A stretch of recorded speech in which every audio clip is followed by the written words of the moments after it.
Students, today we are going to discuss the question answers of lesson 4 history. So let's start from the first question. Who introduced a structure administrative in Delhi during the medieval period? Which model did he follow? So this system that was introduced by Iltutmish, and which model did he follow? He followed the Iqtidari system.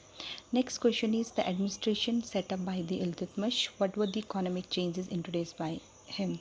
So what kind of administrative setup by the Iltutmish? He distributed the land among the nobles. The landed estates were called the Iqtas and the nobles were called Iqtidars. The Iqtidar collected the land revenue and looked after the law and order in their Iqtas. And what type of economic changes introduced by the Iltutmish? For running the economy, the main source of income for the Sultan was the land revenue. So Iltutmish also introduced two kinds of coins, silver and copper, to facilitate trade and commerce. So two coins that was introduced by him, silver and copper. Next is the structure of the division of land and tax system during his reign of Iltutmish. So Iltutmish distributed land among the nobles, the land estates that were called Iqtas and the nobles were called Iqtidars. The Iqtidars, what was the duty of Iqtidars? They collected the land revenue and looked after the law and order in their Iqtas. The Sultan appointed accountants who kept a check on the Iqtidars so that they pay the correct revenue to the state. There were two kinds of tax paid by the people: religious tax that paid by the Muslims, and secular tax, tax on the produce and share of the state from war booty.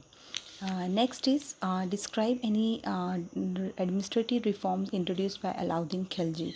Old forts were repaired along the frontiers and new forts were built. A large army was called and the soldiers were paid salaries in cash. The entire land in the empire was correctly measured. The tax on agriculture cultivation was increased to half of the total production, and farmers had to pay the tax directly to the kings.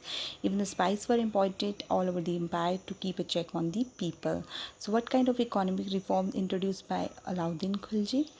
So economic reforms, firstly, the prices of certain goods commonly bought by people like food, grains, clothes, etc. were fixed by the government.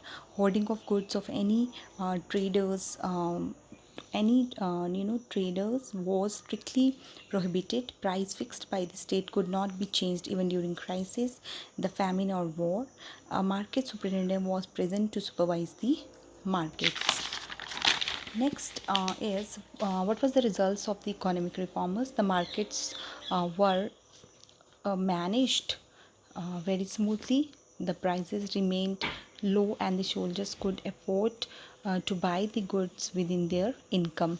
Last question is, what were the two reforms introduced by Muhammad bin Tughlaq? So the first one is currency experiment. He introduced copper coin as a token money and declared that they will be of the same value as the silver and the gold coins, and these coins can be kept in the royal treasury as wealth of the state. But this kind of plan that was failed.